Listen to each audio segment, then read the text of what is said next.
할렐루야. 우리 주님 부활하셨습니다. 우리를 살리셨습니다. 영원히 살게 하셨습니다.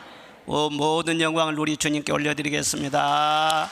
할렐루야. 성경은 한 번 죽는 것은 사람에게 정한 것이다 라고 말씀하십니다. 그러므로 누구든지 한 번은 언제일지 모르지만 반드시 죽음을 만나게 됩니다. 어떻게 하면 피할 수 있을까? 어떻게 하면 죽음을 이길 수 있을까? 많은 사람들이 연구를 했어요. 그래서 중국의 진시황은 불사약을 구하고자 했고, 또 석가는 인간의 생로병사 문제를 해결하고자 식물이 철 따라서 피고 지는 것, 그리고 곤충들 나서 죽는 이런 모든 생태의 변화를 보면서 윤회설을 만들었습니다. 그리고 이슬람이나 힌두교는 사후의 세계를 다 말을 하고 있어요. 죽은 후에 더 좋은 세상이 있다는 것입니다. 그런데 우리 기독교는 뭘 말합니까? 우리 기독교는 부활의 종교인 줄로 믿습니다. 예수님께서 우리를 위하여 죽으시고 3일 만에 무덤에서 살아나사 부활의 첫 열매가 되셨도다. 주를 믿는 자는 그 다음 열매 계속 주님처럼 그렇게 부활한다는 거예요. 나를 믿는 자는 죽어도 살겠고 살아서 믿는 자는 영원히 죽지 아니하리라고 말씀하십니다. 우리 기독교는 부활의 종교요, 영생의 종교인 것입니다. 우리 기독교 신앙은 두 개의 확고한 기초 위에 세워져 있습니다. 첫째는 창조 신앙이에요. 태초에 하나님이 천지를 창조하시니라. 말씀으로 천지와 만물을 창조하셨습니다. 무에서 유를 창조하셨습니다. 그리고 둘째는 부활신앙인 것입니다. 예수님이 죽음을 이기시고 부활하셨고, 그 예수님은 지금도 하늘 보좌 우편에서 우리를 위하여 기도하고 계시고 성령으로 말미암아 우리 안에 거하시는 줄로 믿습니다. 창조신앙과 부활신앙, 이 신앙 위에만 확고하게 서면은 영의 눈이 열리게 돼요. 성경의 모든 기적은 나의 기적이 되는 거예요. 그리고 부활의 주님과 만나서 주님과 함께 사는 그런 은혜를 누리게 되는 것입니다. 그런데 마귀는 거짓말장이에요. 어떻게 하든지 이것을 믿지 못하게 만들어 모든 거짓말을 다 지어내가지고, 그래서 지로하노이라는 거짓말로 창조신앙을 무너뜨리려고 하는 겁니다. 그리고 예수님의 부활하신 증거가 확실한데도 처음부터 실신설이다, 환상설이다, 또 시체 도난설이다, 여러 가지 거짓을 퍼뜨려서 믿지 못하게 방해하고 있는 것입니다. 물론 여러 가지 증인들의 그 증거가 있지만 가장 확실한 증거는 무엇이냐? 1.1핵도 변함이 없는 하나님의 말씀에서 확실하게 증거하고 있지 않습니까? 내가 받은 것을 먼저 너희에게 전하였노니 이는 성경대로 그리스도께서 우리 죄를 위하여 죽으시고 장사 지낸 바 되었다가 성경대로 사흘 만에 다시 살아나셨느니라. 이 부활신앙 위에 굳건히 있어서 부활의 주님과 동행하며 사는 우리 모두가 되시기를 주의 이름으로 축원합니다. 오늘 본문 말씀은 막달라 마리아가 부활의 주님을 만난 얘기입니다. 우리 주님은 부활하신 다음에 맨 먼저 베드로나 요한이나 그런 제자들을 만나지 않으시고 막달라 마리아를 만나셨어요. 그녀는 7 귀신 들린 여자였습니다. 한마디로 미친 여자였어요. 사람이 미쳐버리면 자기 통제가 안 돼요.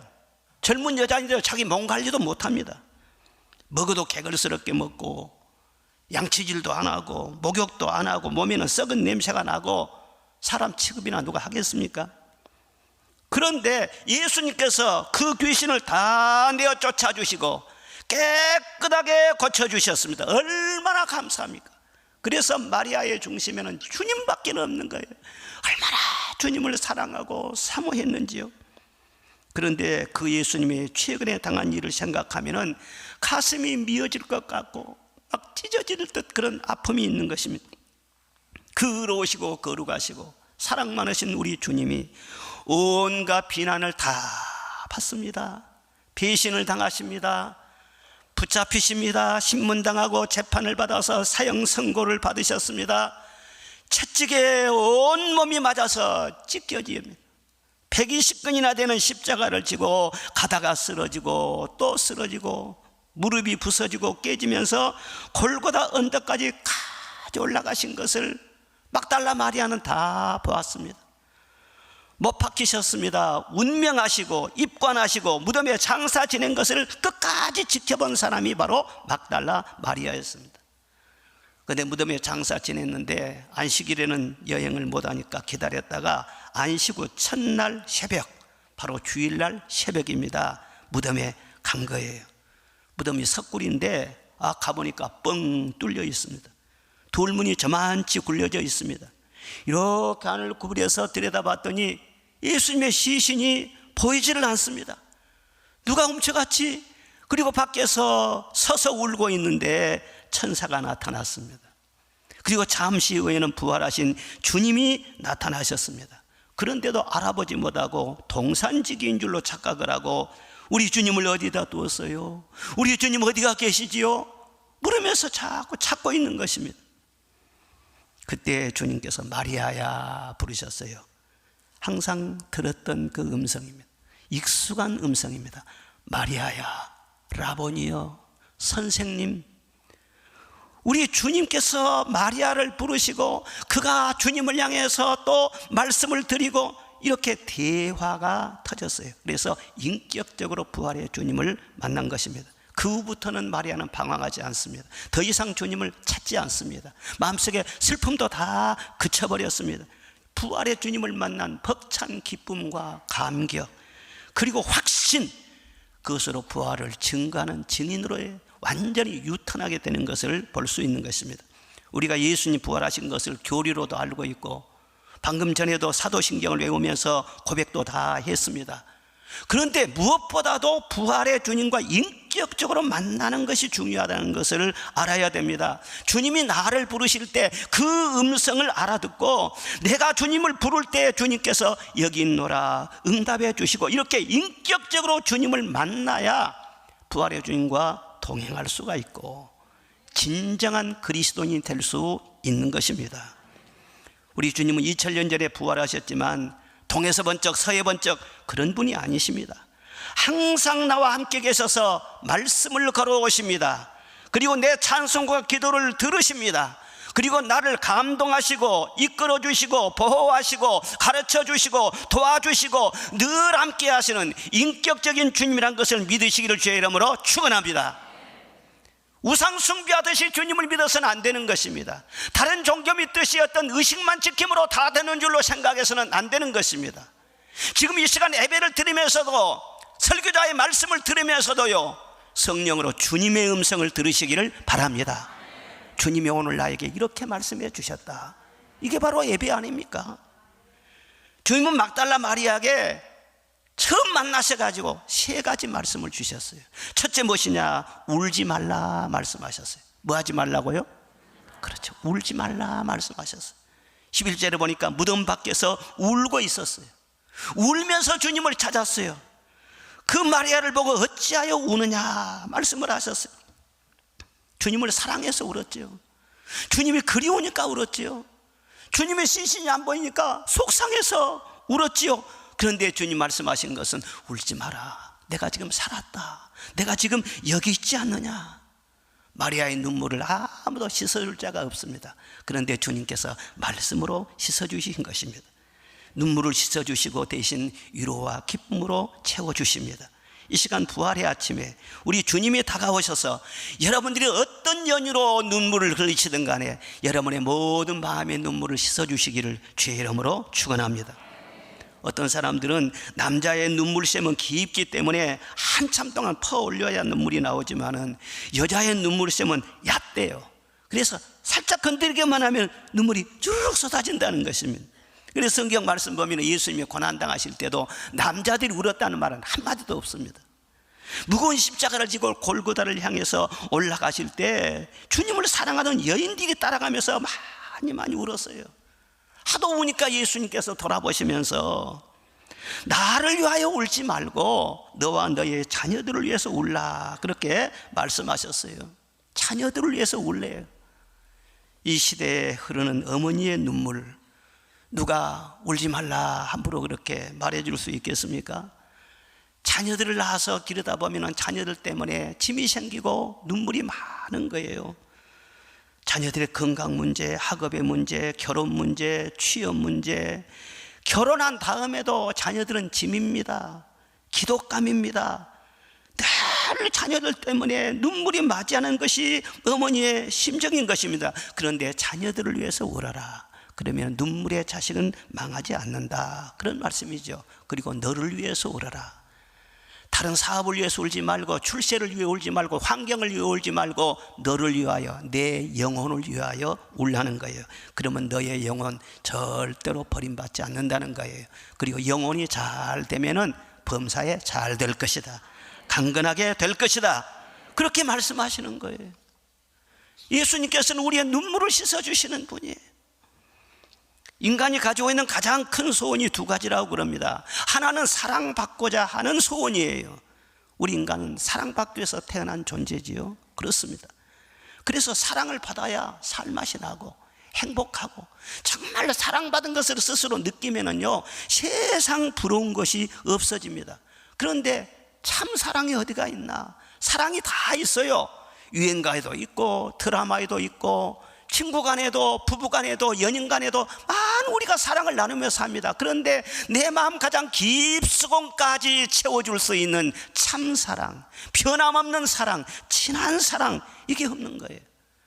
한참 가뭄이 들 때 보면은요, 비가 자주 와요. 자주 오기는 오는데 찔끔찔끔 오니까 해갈이 되지 않아요. 사랑이 있기는 있는데 내 마음 깊숙이까지 적셔줄 수 있는 참 사랑이 없는 거예요. 그래서 사람들마다 사랑 타령을 하고 사랑에 굶주리며 살다가 이 세상을 떠나는 것입니다. 어디에 참 사랑이 있겠습니까?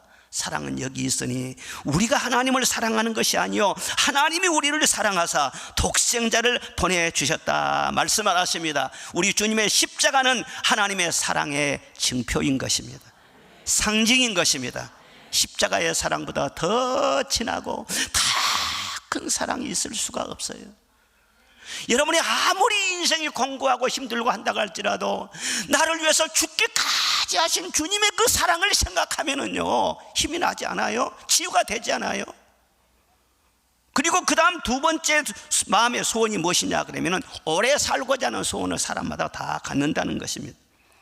여러분, 남녀노소 빈부귀천할 것 없이 다 오래 살려고 하지 빨리 죽으려고 하는 사람은 한 사람도 없어요. 요양원 할머니들도요, 할머니 빨리 돌아가시 그러면 뭐라고? 성질을 막 내는 거예요. 하루라도 더 살기를 원하고, 오래오래 살기를 원하고, 할 수만 있으면 안 죽기를 원하는 것이죠. 그런데 그 소원을 이루어줄 자가 세상에 어디가 있겠어요? 우리 인간은 하나님께서 원래 창조하실 때 오래 살도록 창조하셨어요. 거북이나 학도 말이죠, 몇백 년을 산다고 하잖아요. 나무도 향나무 같은 그런 나무는요, 몇백 년 살고요, 1000년 이상 가는 그런 나무들도 많은 것입니다. 그런데 인간은 살아야 기껏 해봐야 100년 미만이에요. 어제 우리 권사님 친정어머니가 돌아가셔서 제가 조문을 하고 왔는데, 가보니까는 그 어머니가 104세로 돌아가셨어요. 아이고, 유족들이요 다 보니까는 그냥 천국 환송식이에요. 그렇게 감사를 많이 하더라고요. 오늘 또 지금 할머니 한 분이 돌아가셔가지고 전남병원에 계시는데, 보니까는 101세예요. 아무리 장수 시대라고 하지만 100살 넘기는 어렵잖아요. 참 드문 일입니다. 그런데 아무리 100세를 산다고 할지라도 우리 인생은 안개와 같아요. 밤에 한 경전과 같습니다. 하루 동안 꿈같이 지나가요. 우리가 1000년을 설령 산다고 할지라도 영원에 비하면 우리 인생은 점 하나 딱 찍고 지나가는 것에 불과한 것입니다. 우리는 정말 죽지 않고 영원히 살고자 하는데 누가 이 내 마음의 소원을 들어줄 수 있을까? 오직 예수님께서 죽음으로 죽음을 이기시고 무덤 문을 열어주시고 사망 권세를 깨뜨려 주시고 부활하심으로 말미암아 우리에게 영생의 소망을 주시는 줄로 믿습니다. 나는 부활이요 생명이니 나를 믿는 자는 죽어도 살겠고 영원히 죽지 아니하리라. 할렐루야. 믿는 자는 구원을 받았나니 사망에서 생명으로 옮겼느니라. 그래서 정말 예수님을 모신 그런 사람은요, 죽음 두려워하지 않습니다. 저는 임종 1시간 전에 어떤 집사님을 기도해 준 적이 있는데요, 지금도 기억이 사네요. 얼굴이 천사 얼굴과 같아요. 오히려 1시간 뒤에 돌아가실 분이요, 저를 위로해 주는 거예요. 저를 위로해 줘요. 왜? 죽음을 이미 이겼기 때문에 그런 천사 같은 모습으로 천국 가는 것을 여러분들 보았습니다. 우리 예수님은 십자가로 가장 귀한 사랑을 채워주셨고 부활로 말미암아 영원한 생명을 주셨어요. 그래서 마리아야 울지 말라, 그것은 근거 없이 말하는 것이 아니에요. 립서비스가 아니에요. 너의 모든 것 다 내가 해결해 주었지 않느냐 말씀을 하세요. 마리아뿐만 아니라 지금도 주님을 바라보며 주의 이름을 부르는 우리 모든 성도들, 어떤 연유로 눈물을 흘리고 있든지 우리의 눈물을 다 씻어주신다는 것을 믿으시기를 바랍니다. 사실 주님 안에서는 어떤 고난과 슬픔도 다 기쁨으로 연결이 되는 겁니다. 해피엔드로 끝나는 것입니다. 그래서 예수님이 죽었습니다. 시체가 없어졌습니다. 그래서 마음이 슬펐습니다. 그런데 나중에 보면 부활로 연결되니까 다 기쁜 일이 됐잖아요. 요셉이 인신매매로 팔렸습니다. 노예로 팔렸습니다. 감옥에 들어갔습니다. 그런데 그 일이 꼬이고 해서 마지막에 말이죠, 완전히 역전이 일어나지 않습니까? 그러니까 과정은 슬프고 과정은 꼬이고 이해가 안 돼도 부활해 주님과 함께 있는 사람은 결과가 좋은 것입니다. 욥의 고난도 당장은 슬펐지만 멀리 보면은요, 사실 그것도 기쁜 일이었어요. 그런 고난이 통과되지 않았더라면은 그 영혼이 순금처럼 변화도 안 됐을 것이고 갑절의 복도 안 받았을 것이고, 그 고난을 통해서요 그 인생이 얼마나 아름다워졌지 않습니까? 그래서 지금 현재 우리가 고난 중에 있다, 슬픔 중에 있다, 시험 중에 있다, 현재만 보지 마시고 그 시험 중에서 일하시는 부활의 주님을 보시기를 바랍니다. 우리 인생은 우리가 만든 것이 아닙니다. 세상 환경이 만들어주는 것이 아닙니다. 사람이 마음으로 자기의 길을 계획할지라도 그 걸음을 인도하시는 이는 하나님이시라고 말씀하십니다. 우리 인생 모든 것을 하나님께서 다 여모로 저모로 해서 합력하여 선을 이루어 주신다는 것을 믿으시기를 바랍니다. 주님을 바라보는 성도들이 눈물을 흘려요, 반드시 그 눈물을 닦아주세요. 반드시 닦아주세요. 열왕기하상 20장에 보면 히스기야 왕이 성전에 올라가서 눈물로 하나님 앞에 기도했습니다. 몸에 병이 들었어요. 나라에 할 일이 많은데 후계자도 없는데 몸에 병이 들었어요. 그래서 하나님 나를 고쳐주십시오, 눈물로 기도했습니다. 그럴 때 하나님께서 주의 종 이사야를 통해서 내가 너의 기도를 들었고 내 눈물을 보았느니라. 내가 병 낫게 해줄게, 15년 더 살게 해줄게. 하나님께서 다 눈물을 씻어주셨어요. 욥기 16장에 보면은 나의 친구는 나를 조롱하고 내 눈은 하나님을 향하여 눈물을 흘리나니, 그런 말씀이 있습니다. 욥이 부자로 잘 살았던 사람이고 사람들한테 존경받았어요. 욥 그러면 사람들이 다 알아주었어요. 그랬던 사람이 몸에 병들지요, 재산 다 없어지지요, 자녀들 어렵게 되지요.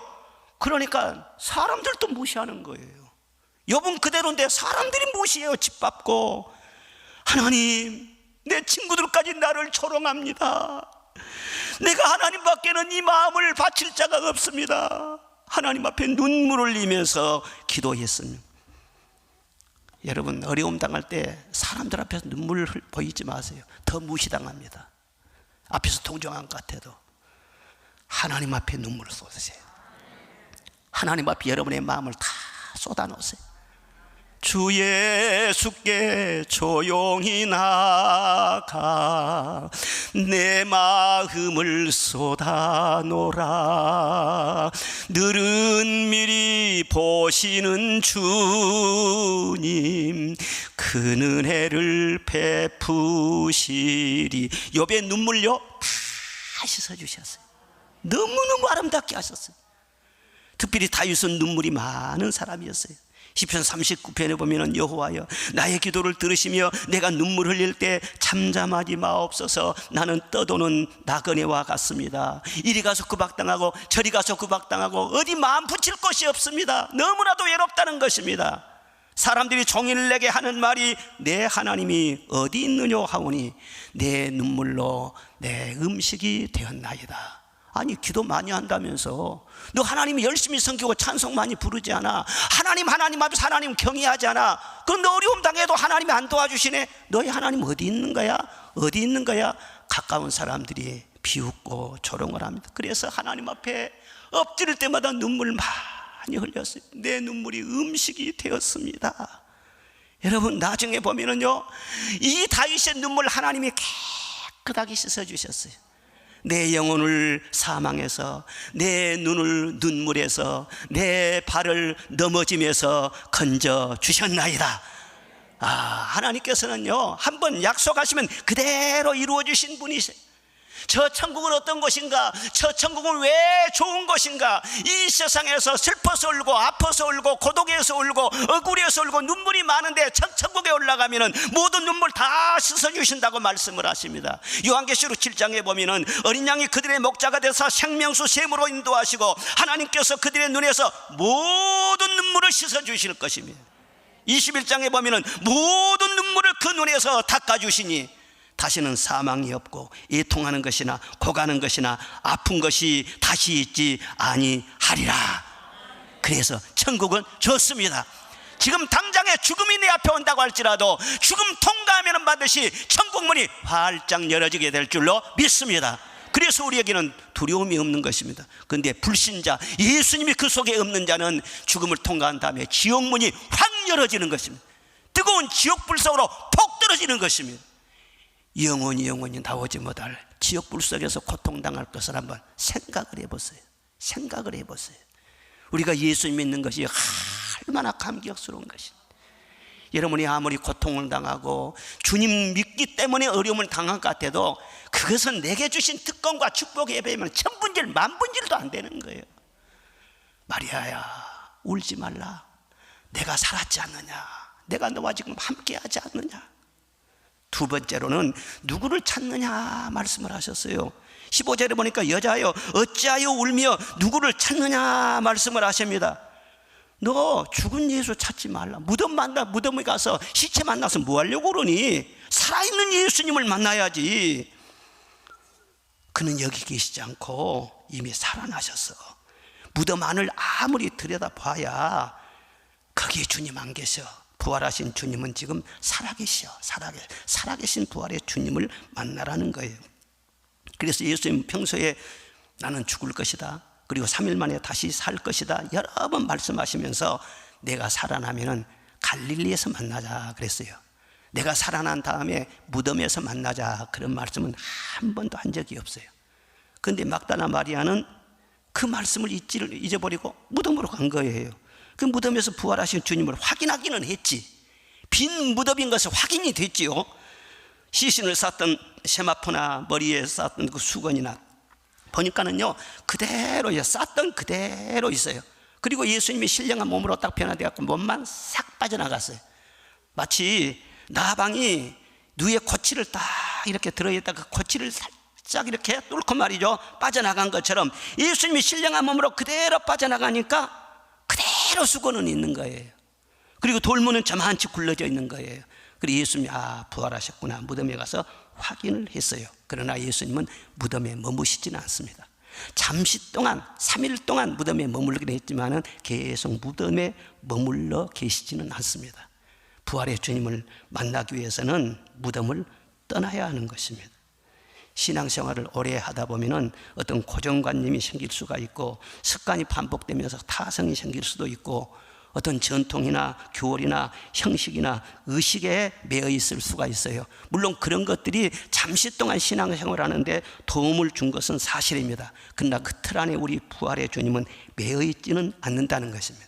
한번 고정관념 딱 가지면은 그 관념을 벗어나지 못하고 그 틀 안에 딱 갇혀 있는 사람, 그것만을 계속 고집하는 사람, 그것이 절대인 사람, 부활의 주님이 인격적으로 역사하시고 자유롭게 일하시는데 부활의 주님을 내 고정관념 속에 내 틀 속에 가두려고 해서는 안 되는 거예요.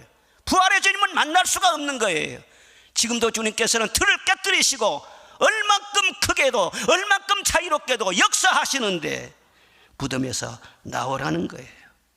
그래서 여러분의 삶의 현장에서 여러분의 상황에 맞게 새로운 차원에서 주님을 늘 만나는 그런 기쁨이 함께 하시기를 주의 이름으로 축원합니다.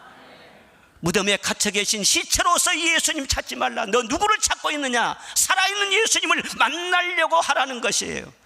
그래서 예수님이 갈릴리에서 만나자 그렇게 말씀하시지 않습니까? 예수님은 갈릴리에서 사역을 하셨잖아요. 갈릴리에서 병자를 고치시고 말씀 가르치시고 귀신을 내어 쫓으시고 풍랑을 잠잠케 하시고 오병이어의 기적을 행하시기도 하고 어디 가든지 그냥 지나간 적이 없었습니다. 사람들 만나면 다 고쳐주시고 해결하시고 위로하시고 길을 찾게 하여 주시고 살맛이 없는 사람 기쁨으로 살 만나게 하여 주시고 희망과 삶의 용기를 주셨어요. 예루살렘 성전의 종교 지도자들은 그렇게 하지는 못했습니다. 율법이나 가르치고 전통이나 가르치고 의식에 갇혀있는 그런 사람들이었지만은 예수님께서는 현장에 직접 찾아가셔서 병든 자를 고쳐주시고 목마른 자에게 생수를 주시고 죽은 나사로도 살려주시고 죄인을 용서하여 주시고 7 귀신 들린 자 2,000명이 넘는 군대 귀신 들린 자까지 깨끗하게 치료하여 주시고 새 사람 만들어 주신 줄로 믿습니다. 그때만 갈릴리의 그 주님이 필요했을까요? 현대인들은 그런 갈릴리의 주님의 사역이 필요 없을까요? 현대인들도 다 그렇습니다. 뭔가 마음에 병들어서 고통스럽습니다. 어둠이 가득 들어서 고통스럽습니다. 갈릴리의 그 사람들이나 현대인들이나 사는 것은 똑같은 거예요. 수많은 사람들이 절망합니다. 좌절합니다. 인생을 비관합니다. 요즘은 자살이 말이죠 뉴스도 아니에요. 그런데 소리 없이 많은 사람들이 자살을 해요. 왜 이렇게 밝은 세상, 이렇게 좋은 세상에 살면서 자살을 합니까? 하나님의 영이 없으면 어둠의 영이 지배를 합니다. 예수 만나지 못하면 삶의 의미를 알지 못합니다. 인생의 길을 찾지 못합니다. 그 불쌍한 영혼들을 우리 주님께서는 지금도 늘 만나기를 원하시는 것입니다. 그래서 구하라 찾을 것이요 문을 두드리라 열릴 것이니라 구하라 주실 것이니라 늘 말씀하시지 않습니까? 이 시간 예배를 드릴 때도 설교를 감상하고 설교를 평가하고 절대 그러려고 하지 말고 여러분의 영혼의 마음의 문을 열어서 예수님을 바라보시기를 바랍니다. 설교자를 통해서 내게 들려주시는 마리아야 하시는 주님의 음성을 들으시기를 바랍니다. 나도 주님을 향해서 라보니여 나의 주님이시여 주님과 인격적인 대화가 이루어지시기를 바랍니다. 무덤 속에 있는 자라 갈지라도 듣는 자는 살아나리라. 주님의 말씀이 들려지면 여러분 속에 부활의 역사가 일어나게 되어 있습니다. 말씀 속에서 찬송 속에서 기도 속에서 인격적으로 주님은 우리를 만나시기를 원하십니다. 이런 신령한 대화가 터지시기를 바랍니다. 그 청한 주의 음성 우는 새도 잠잠케 한다. 내게 들리는 주의 음성이 늘 귀에 쟁쟁하다. 내게 들리는 주의 음성이 늘 들려주시잖아요. 사랑하는 내 아들아 사랑하는 내 딸아 주님 때문에 행복하세요. 환경 아무리 좋아봐도 그 환경이 내 속으로 들어오지는 못해. 주님 때문에 행복하시기를 주의 이름으로 축원합니다. 그리고 더 귀한 주님을 만나기 위해서 다 주님을 사모하세요. 기다리세요. 김우식 장로님의 간증인데요, 이 김 장로님은 연세대 총장을 지내셨고 아마 노무현 대통령 때인 줄 아는데 그때 대통령 비서실장을 지내신 분입니다. 그런데 대학 교수로서 총장이 되는 것은 별을 단 것입니다. 대단한 것입니다. 그런데 총장 취임식을 다 끝냈는데 손님들이 많이 오셨죠. 그래서 손님들하고 인사도 지내고 다 그렇게 해야 되는데 아니 총장님이 안 계시는 거예요. 그래서 부총장 보직 교수들 다 뭐 뒤따라 가보니까 세상에 연세대학교 대학교회에 가셔가지고 강단 앞에 무릎을 꿇고 기도하시더란 거예요. 나를 총장 되게 하시는 분은 하나님이십니다. 하나님 나는 감당할 수 없습니다. 하나님이 이 대학의 앞날을 지켜 주옵소서 간절하게 기도하더라는 거예요. 보통 사람 같으면요 그냥 별단 줄 알고 배가 나오고 어깨에 힘들어가고 그럴 텐데 하나님 앞에 무릎을 꿇더라는 거예요. 그리고 김 장로님이 총장 하실 때 대통령 비서실장으로 부름을 받았었는데, 비서실장 하면 얼마나 바쁩니까? 예배생활 제대로 할 수 있겠습니까? 그런데요, 그 교회 담임 목사님이 증언을 하시는데 평소보다 더 철저하게 예배생활, 거기는 일부 예배가 9시에 있는데 1시간 전 8시부터 나와서 빠짐없이 안내위원을 서더라는 것입니다. 언제나 하나님 우선주의로. 나중에 물어보니까는요, 이거 저는 비서실장 관계가 없습니다. 하나님 섬기는 것이 나의 존재 이유지요. 여러분, 제대로 깨달은 것이죠. 세상에 좋은 거 있어봐야 얼마나 좋겠어요. 높아져봐야 얼마나 높았겠어요. 권력이 있어봐야 얼마나 그 권력이 오래 가겠어요. 예수님 떠나면 다 허무한 것입니다. 그런데 그의 부인 권사님의 또 간증이 있어요. 60세가 넘도록 성가대를 꾸준히 하셨다면, 그런데 성가대 하다가 목에 이상이 생겨가지고는요, 노래를 부를 수 없게 되어버렸어요. 노래가 안 나와요. 또 무리하게 해서도 안 되고. 그런데도 그분은요, 성가대 꼭꼭 서더라는 거예요. 꼭꼭 서요. 그 성교 올라가서도 노래 못 부르고 뭐 지휘하는 대로 그냥 입만 그냥 벌리고 그러는데, 지휘자가 그걸 알지 않겠습니까? 아니 권사님, 목소리를 내서 노래를 불러야지요. 왜 립서비스만 그렇게 하고 계세요? 그러니까는요, 충격을 받아갖고 자기도 모르게 하고 노래를 불렀어요. 그런데 목이 터지더라는 거예요. 이야, 참 깨끗이 났다고 그럽니다. 연세대는 바로 세브란스의 병원이 있는 그 대학 아닙니까? 얼마나 대단한 의사들이 많겠어요. 국내 최고 수준의 그런 병원인데, 그런데 수술하지 아니하고 그냥 성가대 하면서 몸을, 내 건강을 주님께 맡기는 심정으로 주님을 찾는 거예요. 너는 누구를 찾느냐? 누구를 찾느냐? 교리 속에 갇혀있는 그리스도가 아니라, 무덤 속에 갇혀있는 그리스도가 아니라, 지금 살아계셔서 갈릴리를 다니면서 병자를 치료해 주시고 귀신을 쫓아내 주시고 나의 문제를 해결해 주시는 그 주님을 찾는 심정으로 열심히 사명 감당하고 그랬더니 병 낫고 찬송의 입이 터지고 세상 이기는 능력이 나타나고, 얼마나 참 아름다운 간증 아닙니까?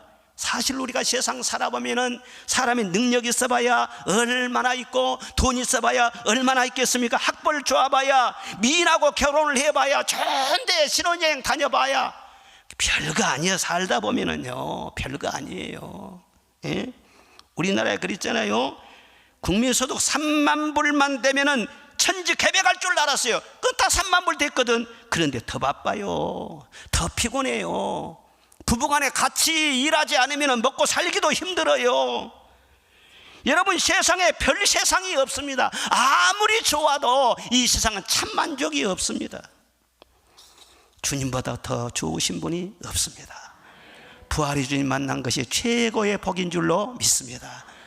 그 주님과 동행하며 그 주님과 동력하며 한 번이라도 라보니여 주님의 이름을 더 부르고 주님의 음성을 늘 들으면서 주님께 함께 살다가 영생하시기를 주의 이름으로 축원합니다. 세상에 기대어서 불안하게 살지 말고, 지는 해와 같이 점점 쇠약해가는 내 욕심만 보지 말고 늘 부활의 주님을 찾고 주님과 교제하며 살다가 영생하는 부활의 증인 되시기를 주의 이름으로 축원합니다. 마지막 세 번째로는 두려워하지 말라. 뭐 하지 말라고요? 두려워하지 말래요. 막달라 마리아에게 주님은 두려워하지 말라고 말씀을 하셨습니다. 제자들에게도 무서워하지 말라고 말씀하셨습니다. 너희에게 평강을 끼치노라 말씀을 하셨습니다. 늘 안심이 되는 말씀을 하세요. 세상은 변하지만 부활의 주님은 영원히 우리와 함께 하시고 인도하시고 도우시고 보호하시고 들어올리시고 함께 먹고 마시고 우리를 늘 지켜주시는 분인 줄로 믿습니다. 그러므로 내가 있지 않느냐, 두려워하지 말라.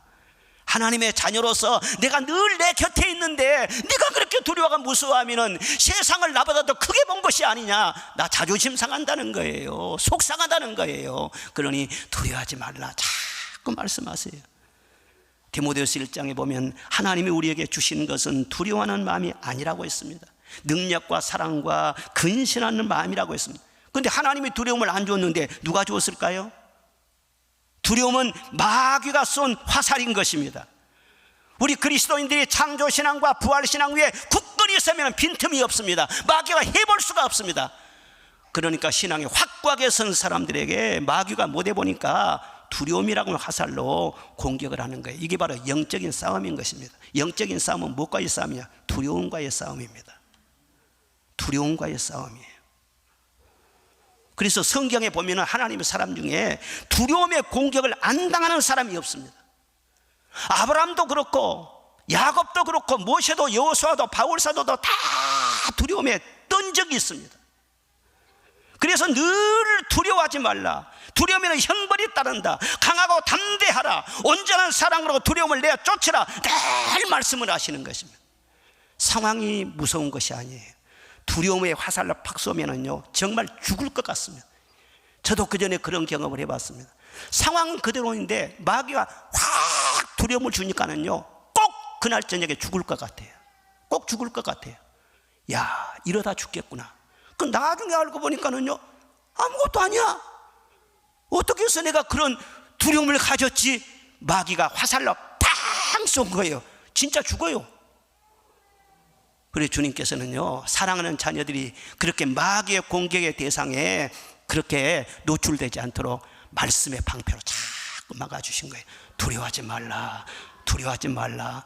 어린 양들아 두려워하지 말라. 주님 우리와 함께 계신다.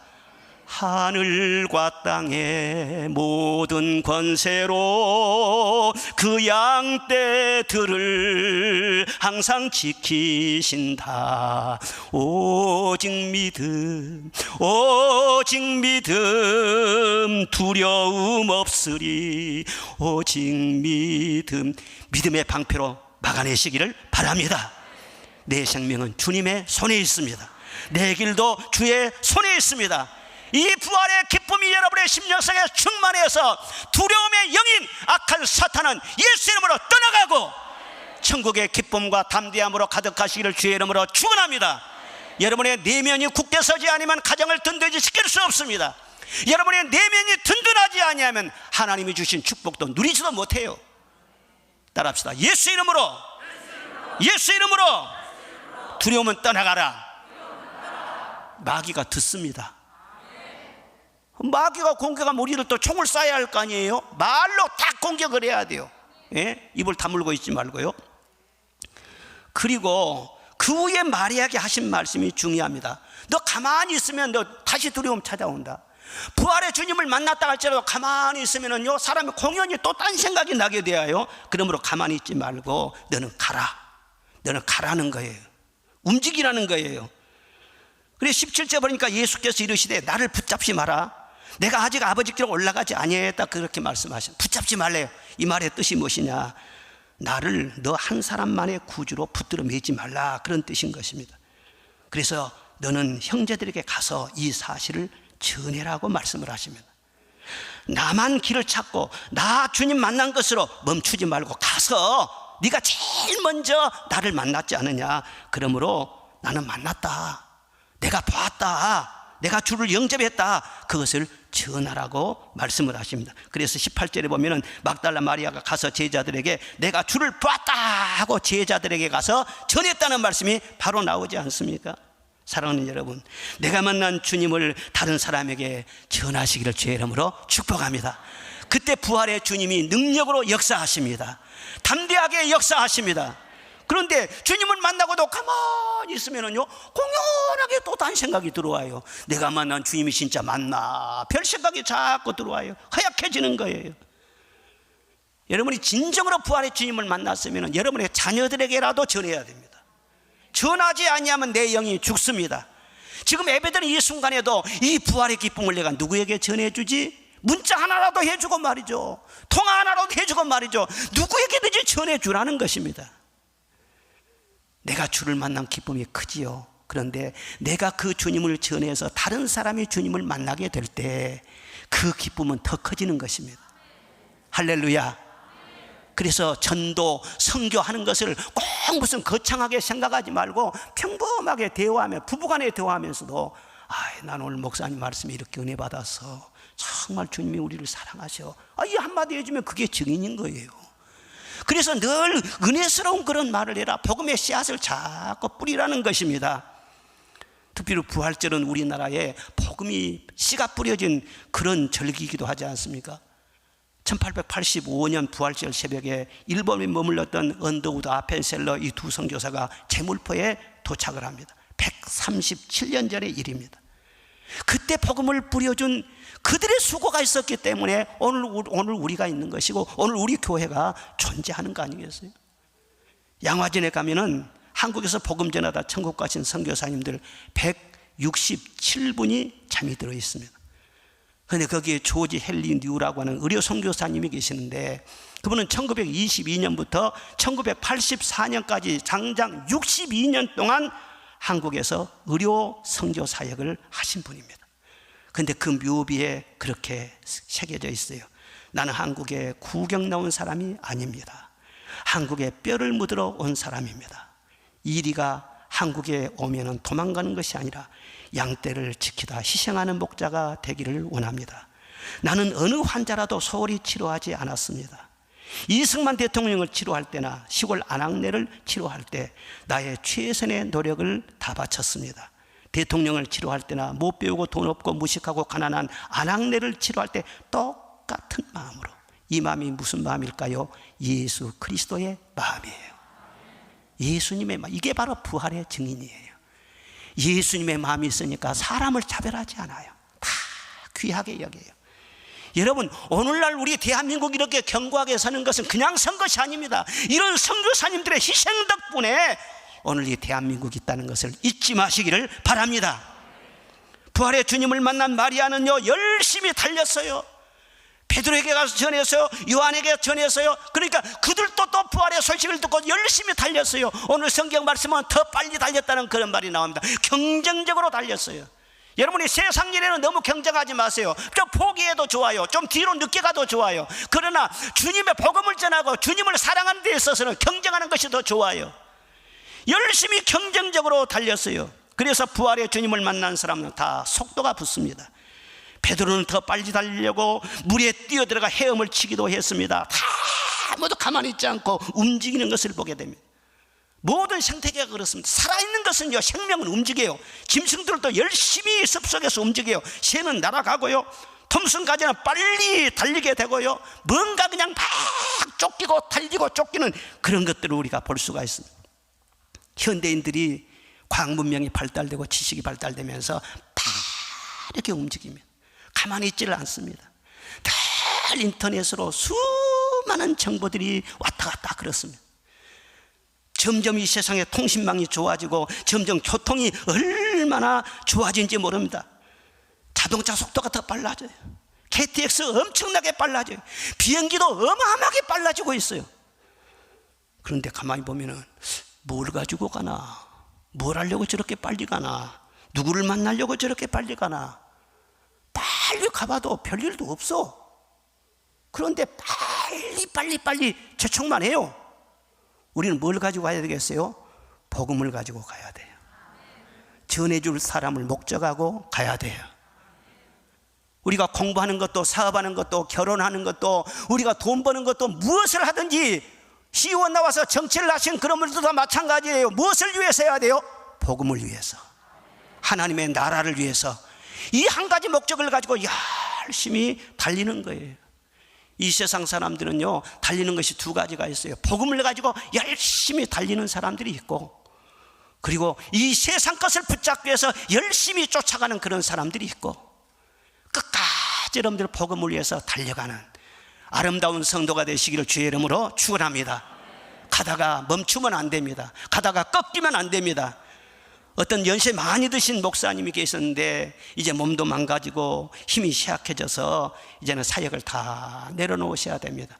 그때 한 후배 목사님이 오셔가지고 물었어요. 목사님, 이 연세가 많이 드시고 일생 동안 목회하시느라고 수고를 많이 하셨는데 혹시 목회하시는 중에 후회되는 것은 없습니까? 그러니까 후회되는 거 있지. 일제시대 때 말이야, 왜 내가 신사참배를 했는지 몰라.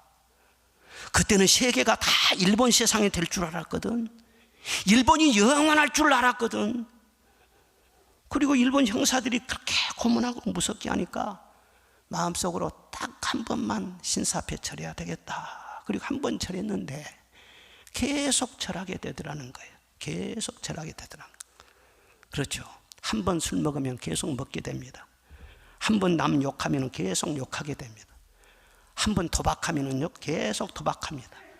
한 번 바람을 피우고 음란하게 되면요 계속해서 그 짓을 하게 됩니다. 한 번 빠지면 계속 빠져. 이게 바로 죄악의 속성이에요. 끊고 싶어도 잘 안 되는 거예요. 그래서 죄는 생각지도 말고 보지도 말라 그렇게 말씀하지 않습니까? 아니 지금 주님이 살아계세요. 주님이 지금 부활하셨어요.